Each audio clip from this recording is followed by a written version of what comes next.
Hello and welcome everybody to another Thursday night edition of Aquaholics Anonymous. It's episode number 44 of this particular series. It's kind of hard to believe we've been doing this series for 44 weeks now. We've got an awesome special guest tonight. Of course, I've got my buddy, pal, and co-host Chattanooga Ed from the Chattanooga Ed YouTube channel. And then we have our good friend from Fintastic Freaks. How's it going, everybody? There's trouble with that tonight. It's great to have you on, buddy. It's great to have you on here. We're going to be talking fish rooms, puffer fish. This guy down here, Fintastic, he's got a lot of awesome puffer fish. But I want to kind of introduce you to the audience. If anybody doesn't know who you are, you've got a really awesome YouTube channel, in my opinion. Why don't you tell us a little bit about what you've got going on over there, if you don't mind? Absolutely. Well, I actually just posted a brand new video just this morning, actually. I was recently on a work trip. That's another story. But, I mean, did a fish store tour of a store up in Fort Dodge, Iowa. I'm not sure what the population is, but it's a town somewhere in north central Iowa, about 2 hours south of the Iowa-Minnesota border, give or take. And went there, just kind of showed off the store and such. First time ever I had been there, so I kind of went in there not really knowing what to expect and all that. And turned out to be a really cool video. I found a more rare knife fish, a tiger knife fish to be precise. And they had a couple of really cool show tanks and a beautiful indoor koi pond. And that was a lot of fun to make that. Otherwise, I do a lot of care guide videos. I have all sorts of fish down here. Puffers, obviously, goldfish, angelfish are another soft spot for me. I think angelfish kind of hits all of us in some way, I think. Absolutely. They're very iconic fish. I got a little bit of everything down here. That's awesome. No, and I really enjoy your fish store tours. I saw the one that you did earlier, and there was a nice little store. But when I think Fintastic, pufferfish always comes to mind. Anytime I see or hear your name. How many different types of pufferfish are you up to currently?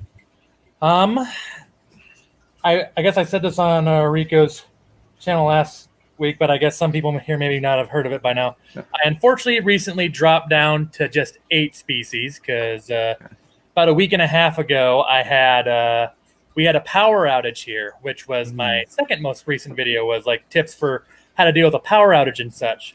And unfortunately, I was very ill prepared for it. I'm working on hoping to make sure that doesn't happen twice because, fool me once, shame on you, etc. But within that loss, with some rainbow fish and a fantail goldfish, I unfortunately lost my dragon puffer in the mix as well. But I still have 7 total species, 5 of which are true freshwater, and then I have your green spotteds and figure 8 in the mix as well. Very, very awesome. And you've got video on all of those different puffers, correct, on your channel? In some shape, way, or form, yeah. I have a video on pretty much all of them. I need to get some more like spotlight videos on some of them yet too. My spotted Congos are showing mating behavior again. I haven't seen eggs from them just yet, but they keep doing the right steps. I'm trying to figure out what that final step is for them to actually lay eggs. Absolutely. Now, do they bite onto each other? Yeah, I guess the term I think even Corey once said it on Aquarium Co-op is that they call it field goaling, which I guess, being a big football fan, I guess that's an easy term to remember. But, I mean, they keep showing that, and I've seen them do it a handful or more times at this point. I've just never seen eggs, and I've tried to do things to their aquascape thinking, okay, maybe they just don't feel like there's a good place to lay their eggs. So I've tried more densely planted aquascapes. I've tried things that are less densely planted, and part of me maybe wonders if they're maybe not old enough or mature enough to lay the eggs yet, or at least fertilized ones. Maybe that's part of it, but I feel like each time is getting closer, but I'm trying to figure out what that final thing I need is to hopefully get to the next step here soon. Absolutely. And that can be very tricky business. I have no experience with pufferfish, but I know with, a lot of other fish, sometimes getting that final step figured out. Like, I'm seeing all the things I need to see. Where are the babies? Right. So I wish you the best of luck. I have absolute faith that you'll be able to get it figured out. Select Pet says maybe they enjoy practicing. Hey, who knows? You never know, right? Well, the female really likes to tease the male, I mean, I guess perhaps a funny side on that is I don't name all my fish, but those two I named Sherlock and Irene. Yes, I am a little bit of a fan of that show and book, but I mean, originally I was going to name it Sherlock and Watson, but then I quickly learned that the bigger puffer fish was a female, so obviously I guess some people are saying, well, if you do Watson, you could just say it's like Emma Watson and all that. It's like, that kind of ruins the Sherlock theme, though, I guess. Right.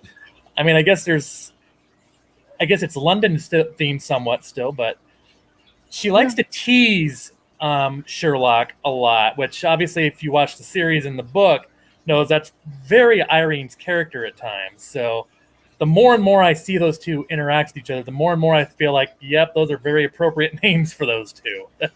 Absolutely. That's awesome that you go into those type of character intricacies for naming your fish. That shows a lot of passion on your behalf. So that's very, very cool. I do want to say, feel free, ladies and gentlemen that are watching, to put questions and comments in the chat. We'll be happy to take those.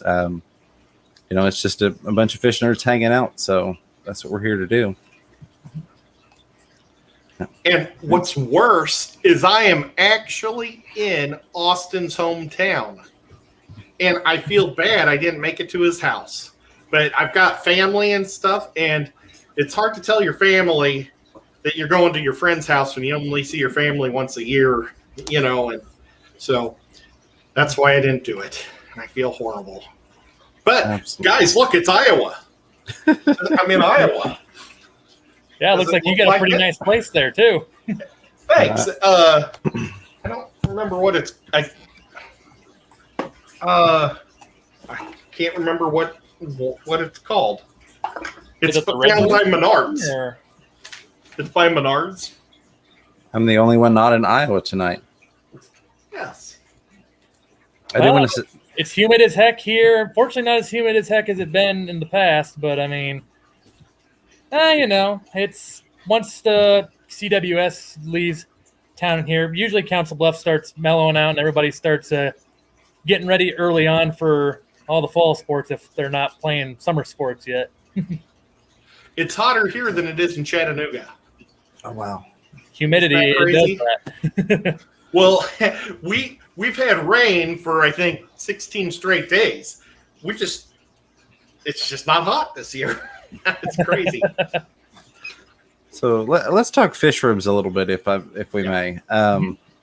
You've got a lot of things going on, which is awesome, as do a lot of us. I guess you want to tell us a little bit about your setup, and then I'll poke you with a couple questions about it. Well, in terms of like tank sizes, like the fish, I have a lot of variations. My tank size in terms of gallons vary from 4 gallons to 240. Nice. Although I'm trying to plan something out for a plywood tank that's going to be over 1,000 gallons. I haven't really thought a whole lot about it because obviously, given that all went on, the prices of wood, especially plywood, has just gone way up.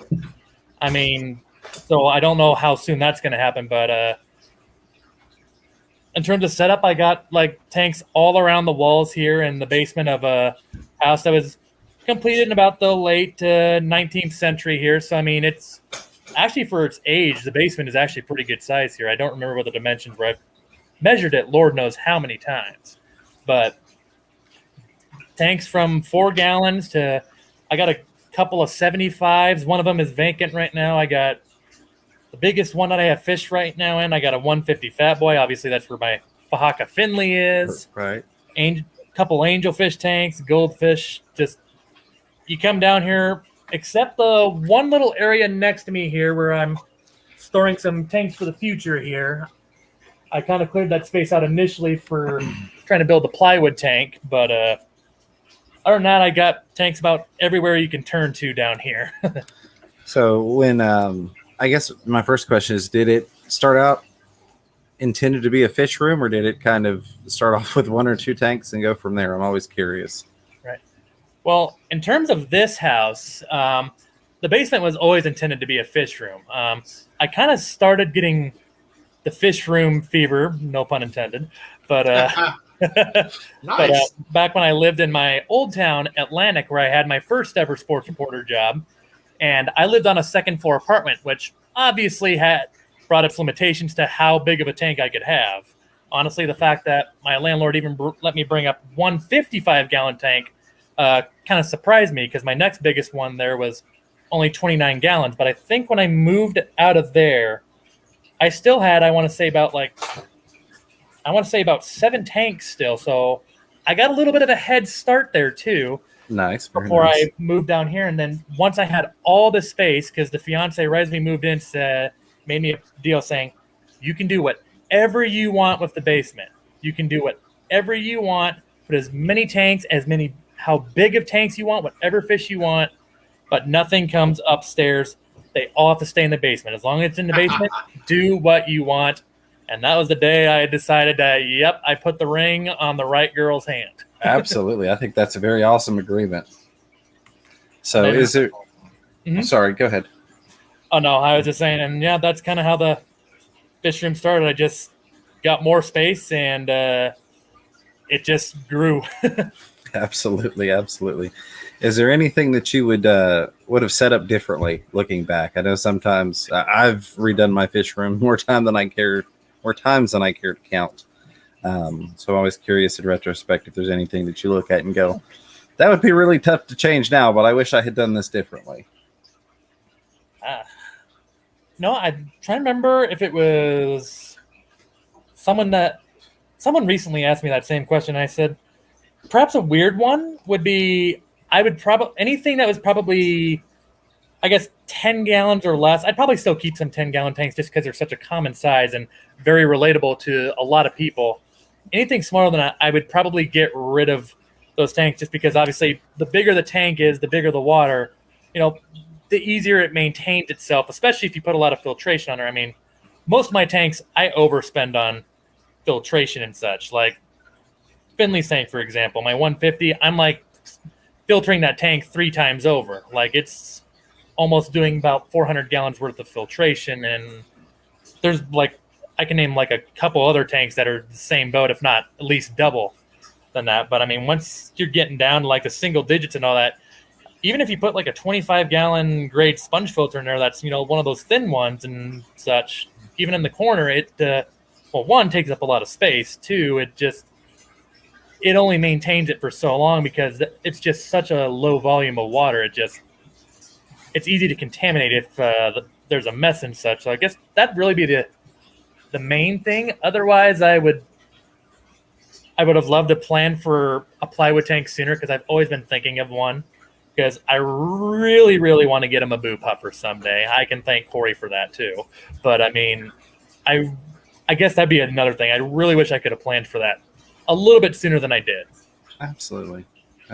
Yeah, I see you've got the PVC there for the airline setup going there. Do you run that on a lot of your setups? Actually, that wrapped around this here is actually an extension cord. Okay, all right. You got me. I got I'm kind of, another reason why I kind of got my butt kicked by the power surge is every one of my tanks has its own system, and that's another thing that really kicked me in the teeth. And I would love to set it up to where everything's filtered on one.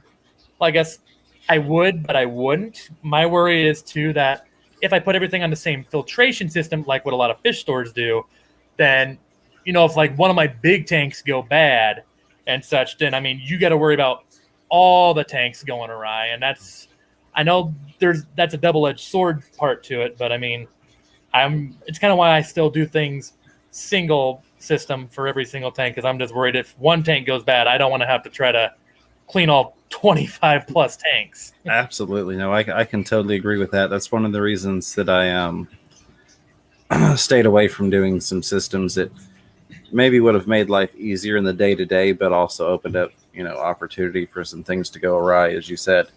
So totally understand. At least from KG Tropicals apologizing for them going over. At least no apology necessary. I kind of expect it. You all have an awesome show. I hate that I miss the back half of it every week, but thank you so much for swinging through here, and thank you all for everything that you do there at KG Tropicals. Yep. And KG Tropicals has been really fueling my fire for wanting to put Oscars in that vacant 125 that I have down there. I mean, the obviously we all know what their one T-shirt says, and I got to get one of those because I absolutely love it. The more and more I learn about Oscars, and the fish store that I just did a video on had a big 200-gallon tank that had a couple of Oscars in it, and they remind me even of puffers. They're very intelligent. They come up to the glass. They're kind of curious of what goes on about it, and no, I totally understand why. Yeah, John and Lisa absolutely love those fish because I'm just like, you know what? I got to have one of those someday. I can't believe I haven't had them to this point yet. I gotta change that in the near future. Yeah, well, and I don't have any Oscars currently. Unfortunately, I have in the past, and then I had a good friend that was looking for an Oscar, and I was like, you know what? I trust you to give this guy, a good home. So I guess I don't want to call it rehome or gave away, but we have a friend that now has our Oscar. But yeah, lots of great personality.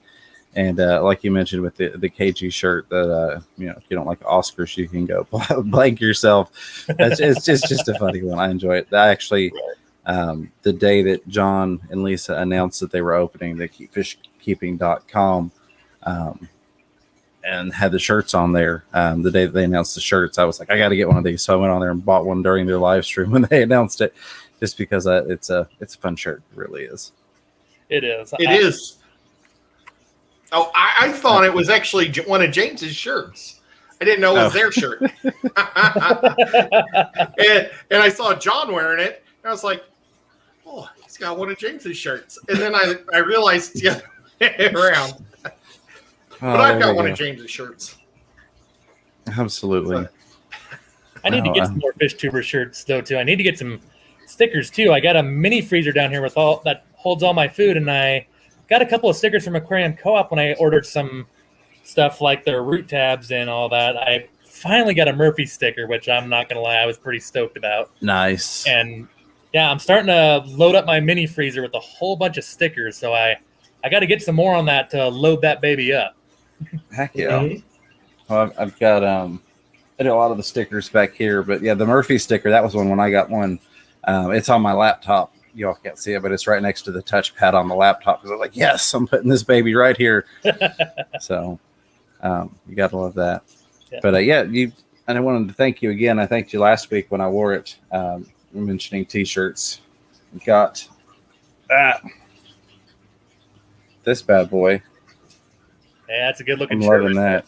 It is. That is a good looking shirt, and I'm enjoying it. I wore that one last week. And then I saw our buddy in the chat while we're talking T-shirts. And he's got a super chat I'll read here in a minute. But the Rico stand, I'm a huge shirt nerd, I guess you could say, in terms of the Fish Fam. So that's, I guess, a whole nother fun aspect of what we do in the community that we're in, is all the different memorabilia, if you will. Yeah. I'll have to get a Rico stand shirt too, because I was just on one of his streams. I think actually just not even a week ago, even. And I mean, just also like his pond setup and all that. That's, I really enjoyed seeing what he's doing with that thing. I'm really excited to see what he turns that into once it becomes a finished product.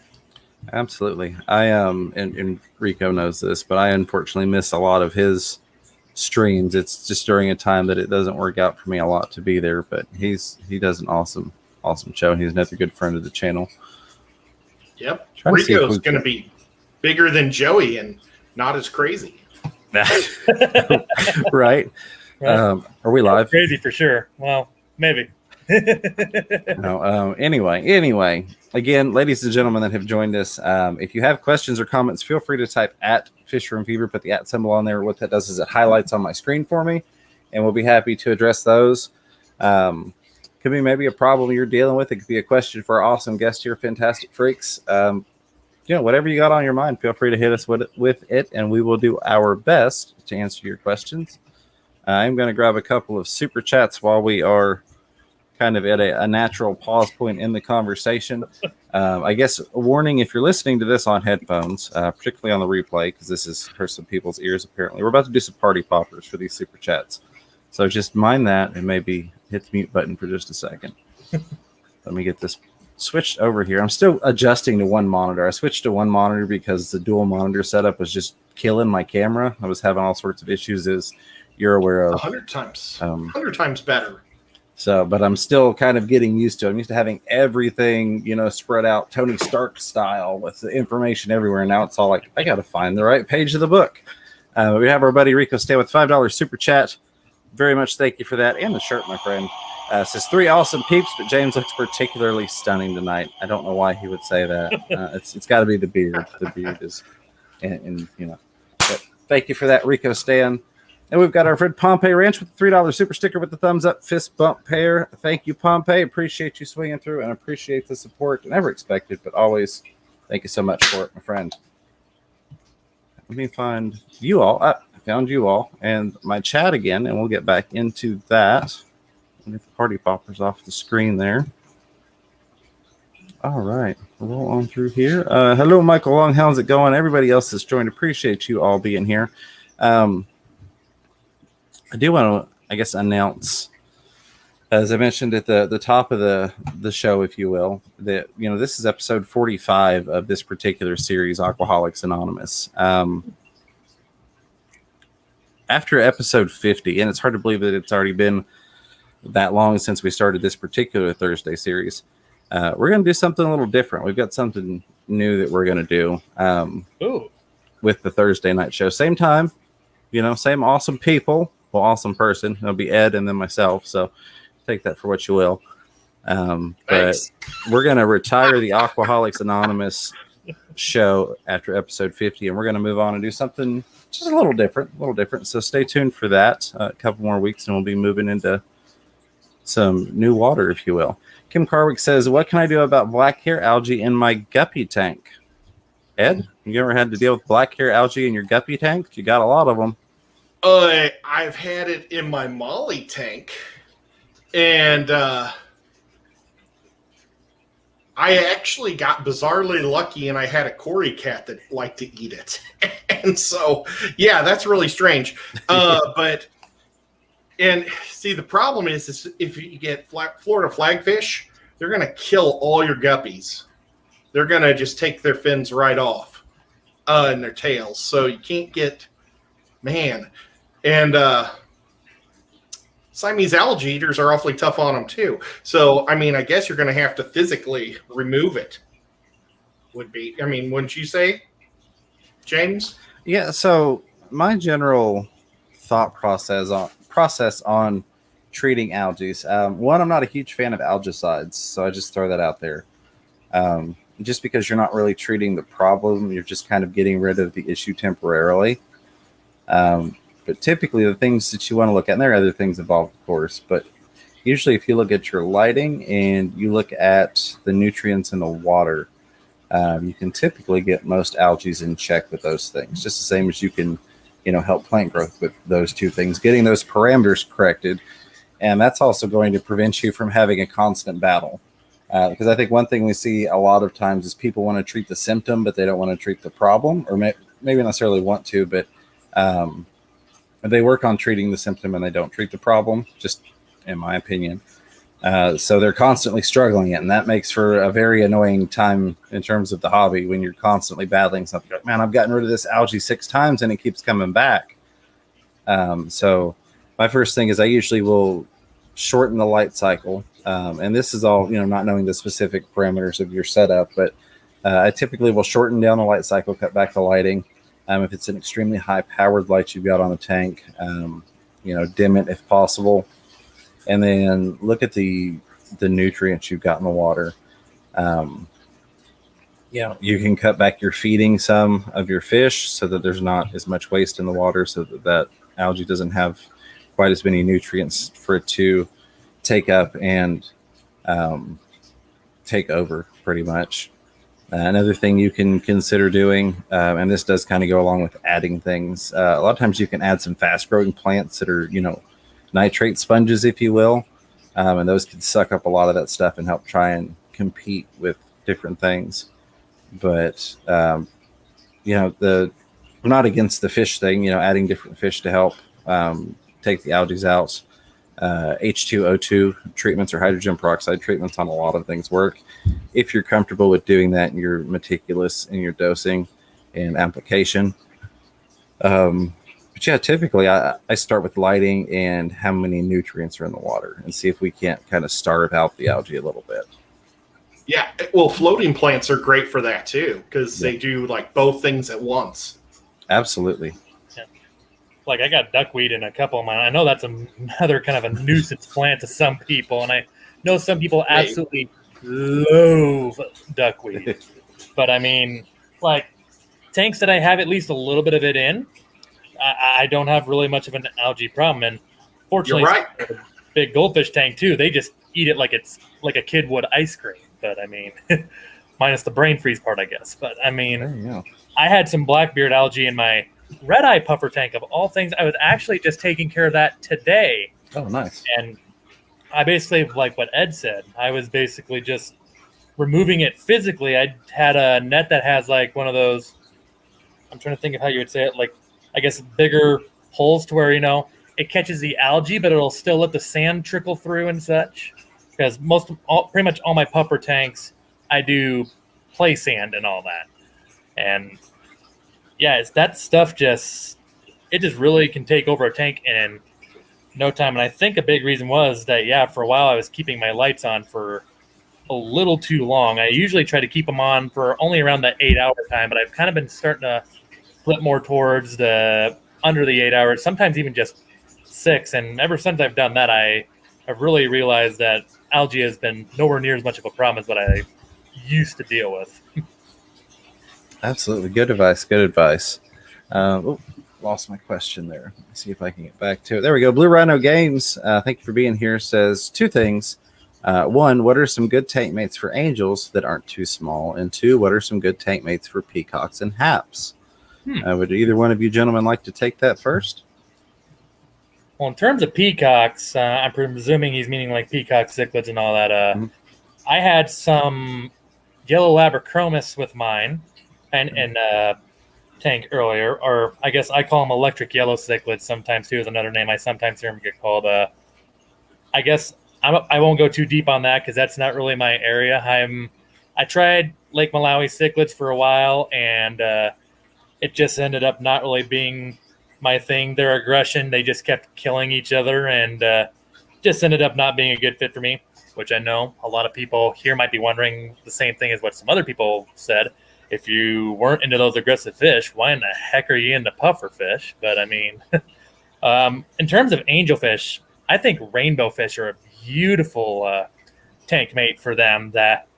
And unlike some tetras, you don't have to worry about them really getting swallowed once the angels get bigger, because the rainbows really are always big enough to where you never have to worry about them fitting in their mouth. Absolutely. No, that's great suggestions. Ed, thoughts? Oh, well, I liked everything he said. Absolutely. Yeah. You know, I've just got the one rainbow fish. Got that from, a friend of ours. But it is in with the angels, and I would very much enjoy having some more in there. I've noticed there is a good relation between the two in terms of aggression or lack thereof. Gouramis is another one that I enjoy with angelfish. Yes. They do fairly well. I've not seen a whole lot of issues between the two, and they usually have enough attitude that they can hold their own against the angelfish if you get a particularly nasty angelfish. I guess another specific fish that I have with a couple of my bigger angelfish is the roseline sharks, and that's another one that I think is good. I know they can sometimes be nippy because I know obviously they're the barbs, but I mean, at least with me, it's worked well. But I think if you have like a big enough tank, like mine are personally in a 75, then that might be another option, especially, again, if you want to put rainbows in the mix as well. Yeah, definitely. Absolutely. In terms of the cichlids, as most of y'all know, I'm not real big into the cichlids. My typical recommendation is just add some more of what you got on those. But I like your suggestion, and I will definitely defer to your judgment on that because I've not had the best luck personally with the African cichlids. Tim Kendrick says, what do you guys recommend for a cloudy water column? So it depends upon if it's bacteria bloom cloudy or if it's particulate cloudy. If it's bacteria bloom cloudy, what I've found in my experience is the best thing you can do is just let it do its thing. Typically, if you try and water change out a bacteria bloom, you're basically just giving it additional new space to continue blooming with that fresh water that you're adding in. If it's a particulate issue, there are a couple things you can do. Box filters with the polyfill media are great for filtering out fine particulate. If it's a bigger tank or a lot more water volume than a box filter can handle, you can do some of the various, not inline, like in tank, like the Shark. I think they've got a polishing system, if I'm not mistaken, and I know you've got a Shark filter. Yeah. Or you can go the DIY version like I do and just take a water bottle and take one of the power heads that has the smaller thing and just cut the bottom of the bottle off, shove the polyfill in there. You get a lot of flow through that, and it sucks that fine particulate out. Yeah, I find I use all my mechanical filters as more like water polishers. So I keep sponges in pretty much everything. And then if I have a problem, that's when I'll put a hanger off the back in there with some, I'll throw some charcoal in there too.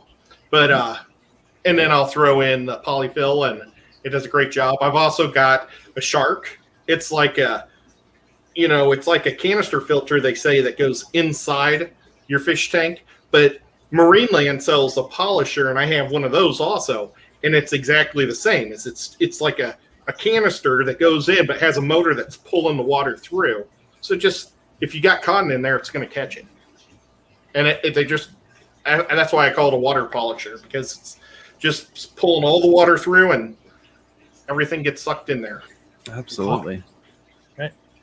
I usually just keep multiple sources of filtration in there too. I guess I can't remember at the top of my head. I know this may sound like bragging. I don't want to come across that way at all, but I mean, I can't remember a time in the relative past where I've had to deal with a bacterial bloom, which I guess is a good thing, I suppose. But Absolutely. I mean, I guess something I would do, I guess, as James said, I wouldn't change the water, because it's almost like you may think it's doing stuff, but like it's like an electrical fire. You don't want to throw water on that, because while despite the original thought, it might actually end up just more fueling the fire than killing it per se. But I guess usually I just put sponge filters in there too, and I guess I know with bacterial bloom, one thing that sponge filters really help out with is that biofiltration. So I could be totally off here, so I don't want to say too much, but I'd feel like that'd be something that would also help that down the road, but also probably help prevent that. Very good point. Absolutely. The Zen Ginger saying also, FYI, driftwood that hasn't been fully soaked or cleaned will cause bacteria blooms for months that won't clear until you take it out. Great information. Thank you for adding that in there. And Zen, thank you for all your hard work moderating tonight, dropping all the links. It's just posted a link. Chattanooga Ed's live stream is next in about 30 minutes. So we're going to have some fun on there as well. Blue Rhino Games again with another question. Thank you. Blue Rhino says, what are some good tank... Okay. Let's see, for a 40 gallons. Let me read the whole thing. What are some good tank mates for angels that aren't too small that can go in a 40 gallon? So we're going to thank you for specifying the size on that. That helps narrow it down a little bit, because we don't want to tell you to put a full school of rainbows in a 40 gallon along with a whole bunch of angelfish. I'm going to recommend the Gouramis again. The Gouramis, I think they're a really good additive. You could do the blues. They're a little larger. The honey Gouramis I've seen tend to work out well, and they're a little bit smaller. That's going to be mine. That would still work in a 40 gallon. I think there's one called, I can't remember if they're Moonlight Gouramis or whatever they are, something like that. That's another good one. But yeah, like the Gouramis, I think the Gouramis especially would look great, because like angelfish, they kind of have those dangling fins, so they would kind of complement each other. So absolutely. I'm not going to lie. You might have talked me into potentially getting a Gourami and angelfish tank there too. That sounds like a beautiful combination. Right. But another thing you could maybe do with that is some bigger Tetras out there. Speaking of ones that have great fins, I really like the Emperor Tetras that have like that little trident in their tail and such. And especially if you get ones that have like that blue stripe and the blue eye and all that, it's a Tetra again that, they get definitely bigger than some of them, but they also don't get super big to where they're going to crowd the tank either. Absolutely. Emperor Tetras are probably my favorite Tetra out there. Minus maybe Exodons, I guess. Right. Definitely. No, that's a very good recommendation. I would do swordtails are pretty cool. They can hang with them. They'll eat a couple of the fry, maybe the swordtail fry, but that's good for everybody too. So you don't get too many swordtails. But I really love a good looking swordtail. They get about that long and they're beautiful fish. And you've got to have a tank with corridoras. You got to have 6 corridoras chasing each other up and down. It's so much fun. I'm kind of surprised. It brings a party to the tank. Absolutely, definitely. I'm kind of surprised you didn't mention mollies, especially with that awesome molly setup you've got. Because that's another one, you can get some good sized mollies and they hold their own and they're a pretty fish. They do. So, especially if you get some marble angels. I guess I don't know what kind of angels specifically he has, but my favorite that I have is probably some blue diamond platinum angels. I mean, if I had them with some mollies, put some jet black mollies with them, or maybe even some Dalmatian mollies, it'd probably be beautiful, beautiful combination. Absolutely. No, that's picturing that. That'd be a very, very pretty tank. I bet my wild mollies would look good with wild angels. Would be pretty cool. All the silver. Definitely. I never even thought about mollies with them like that. That's a great idea. That is. And now we're not only attempting to help people, but we're getting our own. We're doing it ourselves. We need to set this tank up. We're recommending self-inspiration, baby. Yeah. Here we go. Absolutely, I love it. Always a good time. Paul Sotero says a brilliant Rasbora, blue red Tetras, a Pistos or Rams, and Cories will all work with angels. Most live bearers like the water harder than angels would like. Yeah, I mean that's true. I mean it all depends. I don't want to say I ignore parameters because I don't ignore parameters, but I definitely have gotten to a point of you guys. Can you hear me or can you hear them? I can hear you. I can hear you. It looks like you froze on my screen, but I can still hear you. I couldn't hear you guys or see you. There we go. I've kind of gotten in terms of my fish keeping. My water is what it is. And I tend to not have issues on anything from, I've got everything from axolotls to angels to live bears to neocaridina shrimp. And that's what I keep staring at over here. I forget who it was. They're going to say I'm bragging. I'm really not bragging, but there's just so many blue dream shrimp in this tank over here. It's ridiculous. And I don't even maintain this tank, so to speak. I'm doing it very Lucas Brett style. There's no filtration. It's just, the plants and the shrimp, and they do their thing, and the amount of life teeming in it is always eye-catching when I'm sitting here. So my apologies that I keep going this way, but things keep moving.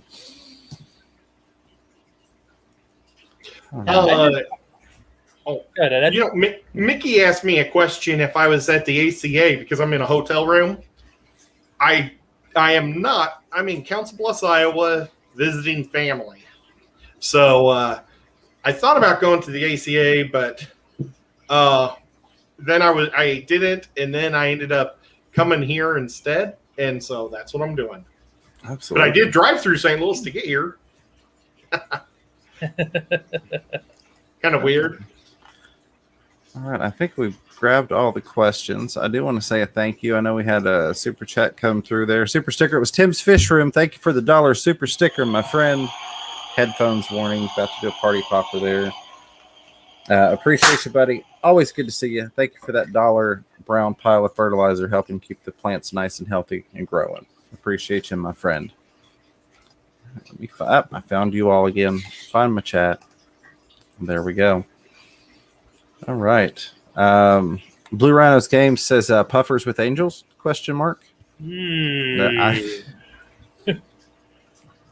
mean, being a person that loves them both, I mean, I'll put it this way, and don't take me the wrong way, but I always say you can do whatever you want with the tank. They're just ideas that are way greater than others. But I mean, yeah. But in terms of way greater. Angels, I wouldn't. I know some people sometimes try to mix the South American or Amazons with angels, but my thing with puffers is it just takes one time for those puffers to get ticked off. And I mean, the teeth that puffers really have can not only really hurt an angelfish, it can easily kill it once it's big enough. I mean, their teeth can easily go. I mean, think about how easy like Murphy goes through those big snails or crabs. They can easily, if they can go through that, they can, even a little one can easily go through an angelfish, no problem.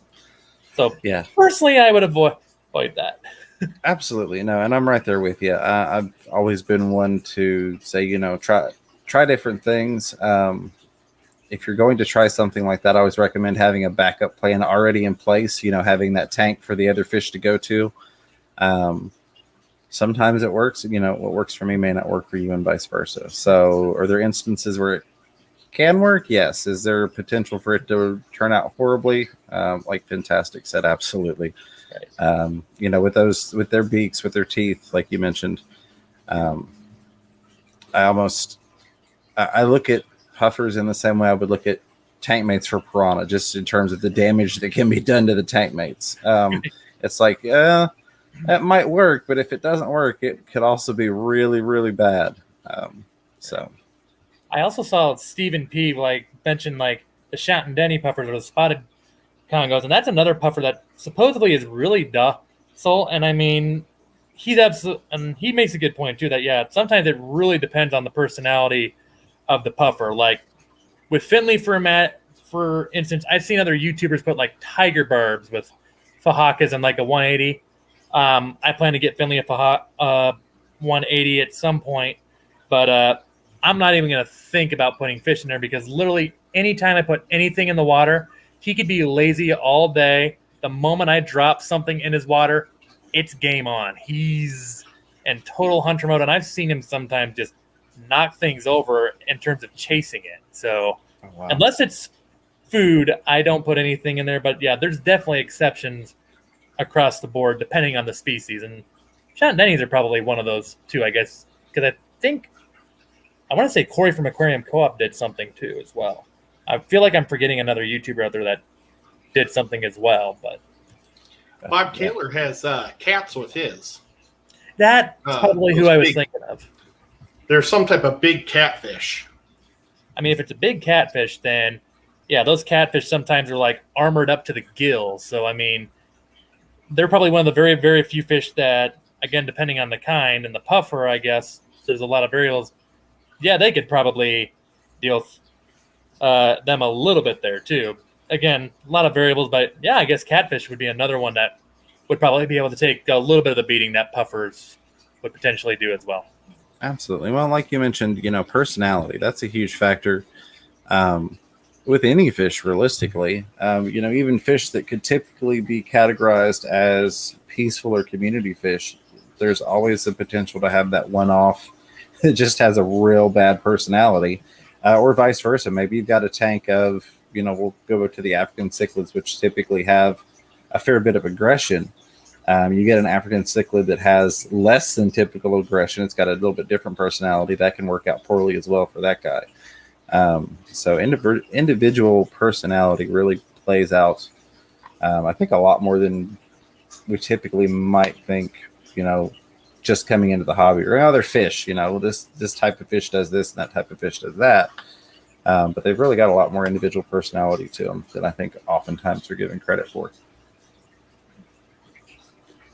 So let's see. There was Puffers with Angels question. Tim Kendrick says, thanks, guys. Probably bacterial bloom. Hey, you're welcome, Tim. Sorry we don't have an instant quick fix for you. I know that almost was a non-answer, if you will. But in terms of the bacterial blooms, that's just my opinion. That's how I deal with it. That's just my experience. Blue Rhino Games. I'm loving the inquisitive nature here from Blue Rhino. Says, what about pea puffers? Going to divert to the puffer expert once again. Steamy, I always say I'm a puffer enthusiast. I don't know if I'd come my nuts for it, but I appreciate that. But but in terms of pea puffer, I mean, I will say that in terms of puffer fish, I mean, I love Finley, Hey, but I mean, the first puffer was pea puffers, so that's always going to take a special place in my heart. And the only thing I would say that to be careful with pea puffers with angels is once you get those angels that get like really big and such. I mean, it shouldn't be a problem, but the thing of it is if any fish can fit in another fish's mouth, then there's always a higher percentile. But I mean, obviously puffers can expand themselves, which we all know. Yeah. But can I weigh in on this one? Oh yeah, go ahead. Because I have actually had angels and pea puffers together, believe it or not. And the pea puffers last about an hour before they were completely devoured. Ooh. So, and angels, when they're grouped, have you guys ever seen an angel tear apart a fish? They look like piranhas. They're all, so it's not just one poor pea puffer defending itself against a angel. It's all the angels eating it at once, and it's just gone. So, and it was horrible, but I was at Walmart, and they had pea puffers for sale at Walmart for $2 a piece. So I bought the 2 pea puffers there, and then I'm like, what am I going to do with these pea puffers? And I put them in my angel tank because I didn't want to put them with my discus or my African cichlids because they'd just be devoured. I had no other tanks. And it was just dropping food in for my I think your angels must have been pretty good size then. Or were the pea puffers just really, really small? They were pretty small pea puffers. You know, they're when you first buy them, they're always pretty small.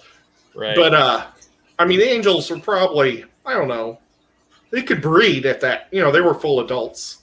But, yeah. I just felt horrible. Yeah, that's the one downside of the pea puffer only getting an inch to an inch and a half. I mean, yeah, especially if it's a small pea puffer or a bigger angel, I probably should have said that first. But, I mean, yeah, if it's an adult pea puffer and a young, like, juvenile angel, and again, depending on the personality, maybe could work, but I would say proceed with caution. But that's about the best I could give on that is, yeah, proceed with caution, but keep the variables in mind as well. But I don't know. Usually with me puffers, I just always keep them species only because, like I say, even with pea puffers, the cool thing about them is they don't have those nonstop growing teeth, which makes them a lot easier to care for than the others. But at the same time, they still have some very powerful chompers, and they can still mess up a fish too if they're agitated. Absolutely. Now, you had a dragon puffer. Did it have nonstop growing teeth? Yes, he did. I mean, they were pretty slow growing too because most of my puffers, I just keep a lot of snails in there with them. And part of the cool thing about the sand is the snails sometimes can bury themselves in the sand, thus getting away from the puffers. I mean, granted, usually not a whole lot of them do once they drop them in the tank. For Finley, it's none, but sometimes they bury themselves in the sand. Once they get bigger, they come up there and the problem usually takes care of itself. But the dragon puffer, yeah, had those growing teeth, but nowhere near as fast as some other ones like my Fahaka or especially the Amazons. Okay. I didn't know if mine had it or not because I only had mine for maybe a year, but the teeth never grew too big. And it seemed like it wasn't eating, it would eat snails, but it seemed like it would just suck them down and the whole shell would come out the other end. So I didn't know what was going on, but I had rocks in there because I know some puffers will gnaw on rocks. But I was like, maybe they just don't grow their teeth. So I just didn't know. So that's awesome. Now I know. Yeah, I feel like, I guess I don't know this for sure. I think the thing is that sometimes the different puffers have different growth rates of their teeth. I mean, I guess, again, it probably depends on how much hard shell stuff you give. Like mine, I usually give outside the snails at least 3 different times a week, if not sometimes more if possible. Because, I mean, more is better if you can, but whatever you can. Usually as long as you give it to them a few times, then usually the teeth aren't a problem. But, I mean, you just got to stay consistent with at least a few times to a handful of times every week, giving them those hard shell stuff. As long as you do that, then yeah, usually you ain't gonna run into a problem. Wow, that's awesome. That's good to know. I was actually going to ask if you've had to do any trimmings on your puffers. Not yet. As many as I have, I'm sure it's inevitable. At some point, I'll probably have to do it. I mean, I would love to be wrong. I would love to never have to do it, but when you have just so many, only so many snails and hard shell stuff to go around, I'm sure the time will come, and I'll be nervous as all as can be because you almost have to bring them up right to the water, and Lord knows you don't want to get bit by them, especially if it's as big as a Fahaka or even the Amazons that can grow bigger than a few inches. Sometimes I think like between 4 to 6 sometimes. I mean, they nip you, you'll still feel it. But oh yeah, absolutely. Yeah. Fortunately, I haven't had to do that, at least not to this point. Hopefully I never do. Yeah. Maybe that's what I need to do. I need to add a puffer fish bite to the collection. We'll get it on a different finger than the piranha bite, though. Hopefully it doesn't take the whole finger off. Yeah, as long as you don't get him a boo. I don't know of any Fahaka, maybe if you right. guys right, but No, I'm going to try and keep my fingers all intact going forward, hopefully. Me too. I was terrified to put my hand with my dragon puffer because, I mean, it was about 10 inches long. And I thought it could take my end of my finger off if, a tip. And it's like, oh well. So Drinkwater says you have to trim those teeth on a puffer. That would be, I guess, a good thing to talk about a little bit. Fantastic. Do you want to tell us maybe, do all puffer fish need their teeth trimmed, or which ones do and which ones don't, so people could be kind of aware of that as they're buying puffers, knowing kind of what they're in for in the long run, possibly?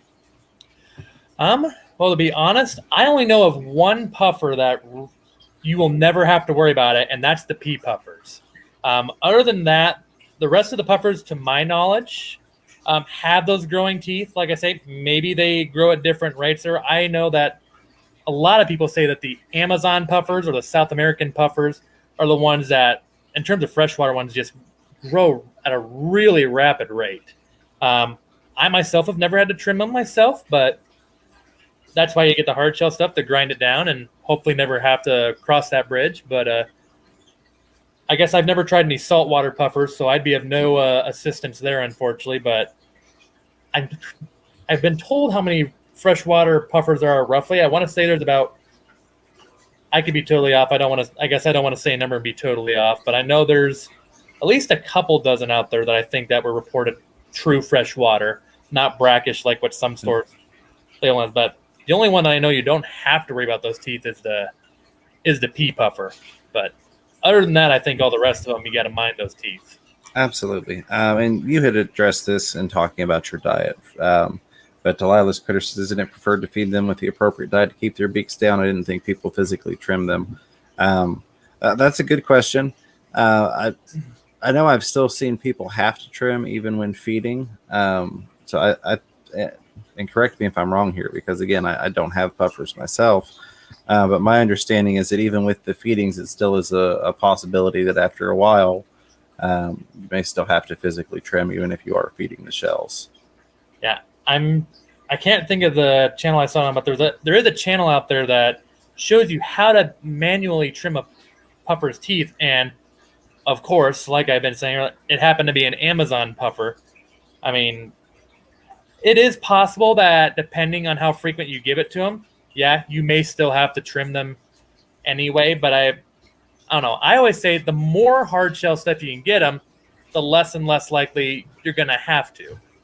I guess that's my advice in that. But I mean, yeah, it's possible that depending on the species of puffer, you may still have to do it. But I guess I don't want to say it's for sure because there's exceptions, of course, all across the board. Always. Absolutely. Yeah. Austin, I saw a really cool trick by Dan's Fish. And how he was feeding them was he was taking rapashi and putting crushed shell in the rapashi and mixing it and dropping it in there for his little puffers. And that's how he feeds his puffers.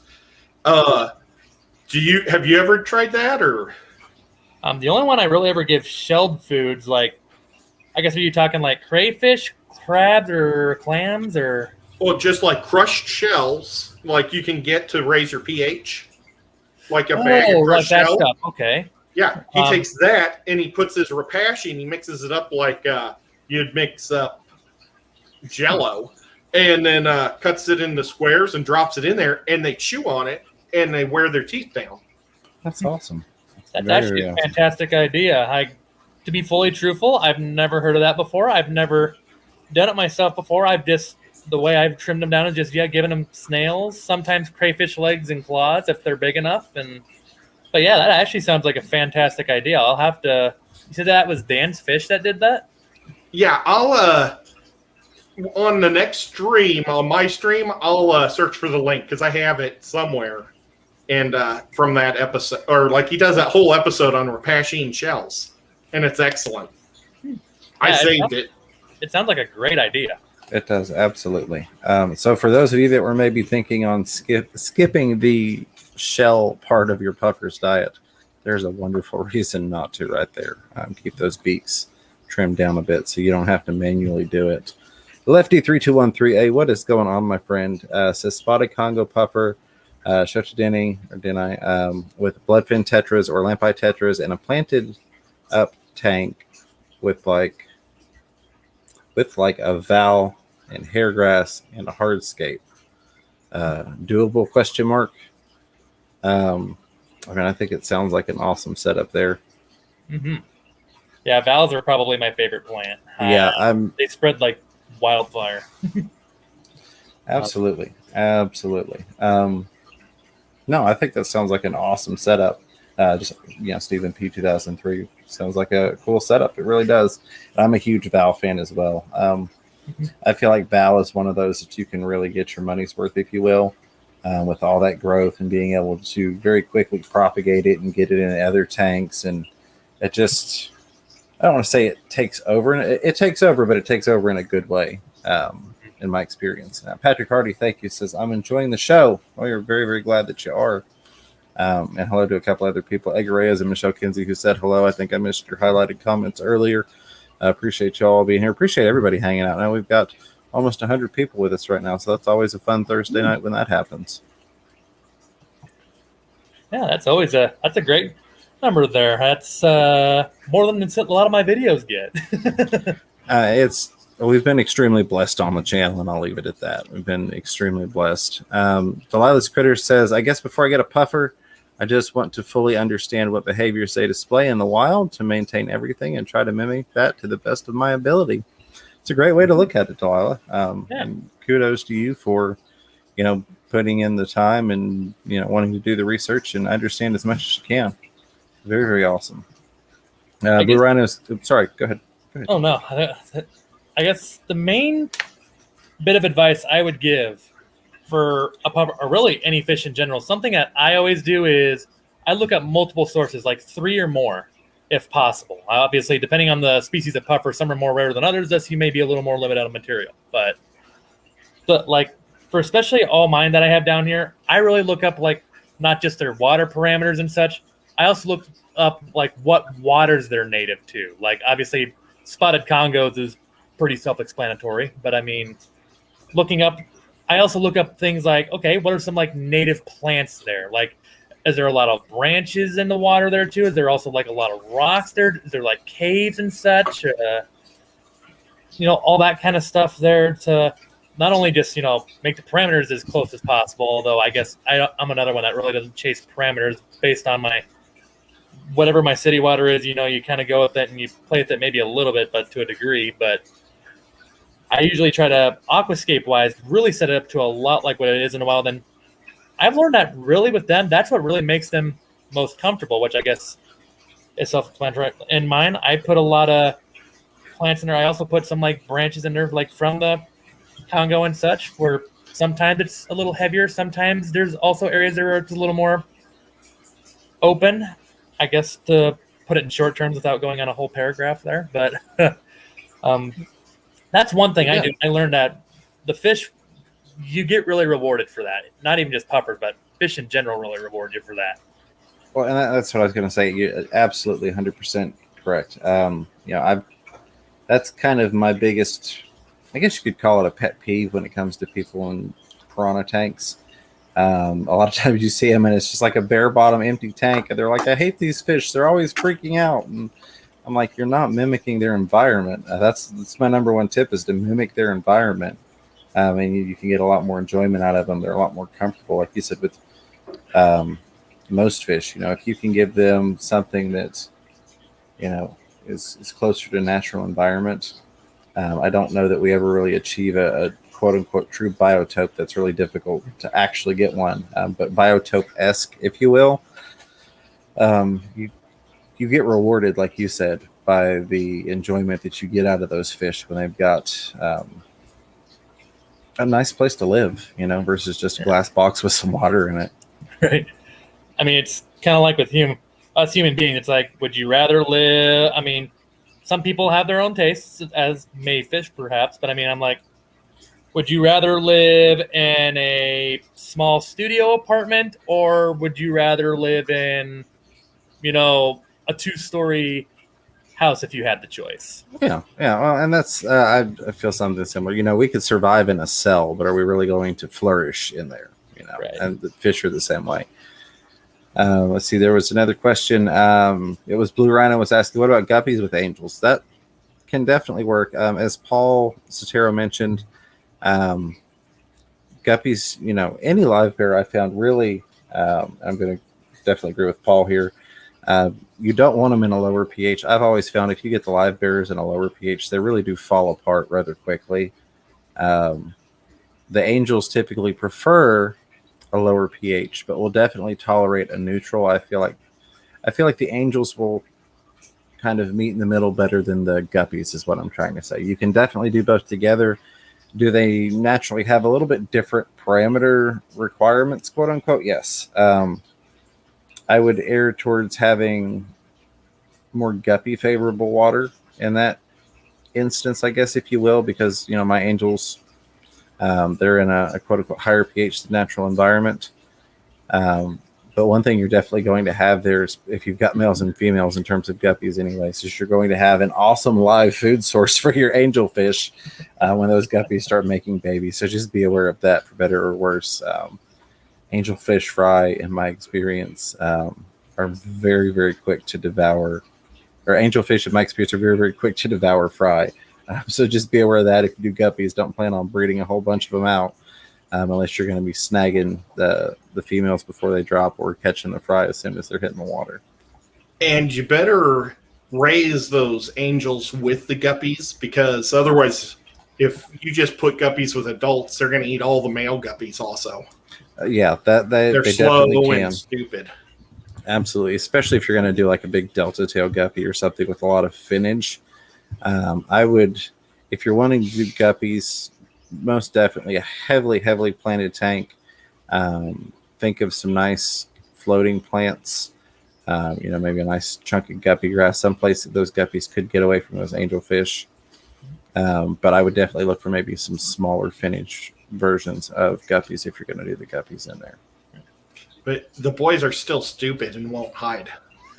Yeah. Problem. The girls will be fine. Absolutely.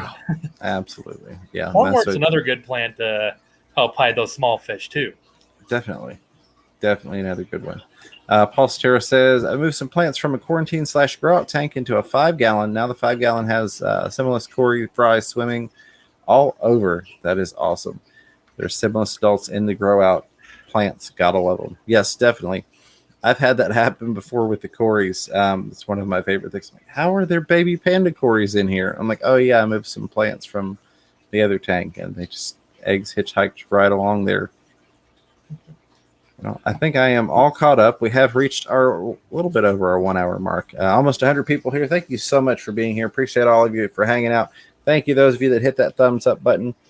If you made it here somehow and you're not subscribed, huge shout out to KG, because I know they do a send over from time to time at KG Tropicals. So consider hitting that subscribe button. We do a fun show every Thursday night. We are about to go hang out with Chattanooga Ed on the Chattanooga Ed YouTube channel. We'll get a link in the chat for that. But before we wrap it here on the Fish Room Fever channel, I'll turn it over to you two for any final thoughts or things you'd like to share with us. Well, Austin, thank you so much for coming, and we'll spend one more hour and have a good time. Absolutely. One more hour of fun. Hope to see everybody here in the chat here. It's been a lot of fun for the first hour, and only halfway through here, if even that. Looking forward to another hour of fun fish talk. Absolutely. We're gonna mix it up a little bit. Things get a little bit different personality going on Ed's channel, I guess is the best way to put it. But Austin, Fintastic Freaks, thank you for being here. If you're here and you've not checked out Fintastic's channel, I would highly recommend it.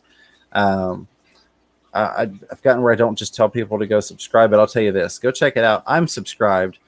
I think that speaks for itself. I think that you will enjoy it. I think you probably will subscribe if you check it out. Of course, my buddy Chattanooga Ed, thank you as always for being my friend and my co-host.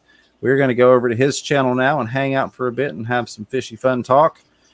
Of course, the moderators, the members, the lurkers, also known as, oh goodness, I forgot, observers, also known as observers, the lurkers, listeners, super chatters, and contributors. I appreciate all of you being on here tonight. We will get there's a link for Fintastic. Thank you. We'll get a link for Chattanooga Ed live. So if you're watching this live, feel free to roll on over and continue hanging out with the fish fam. We're going to have some fun. Until next time, you all already know, keep your fish healthy, keep yourselves healthy.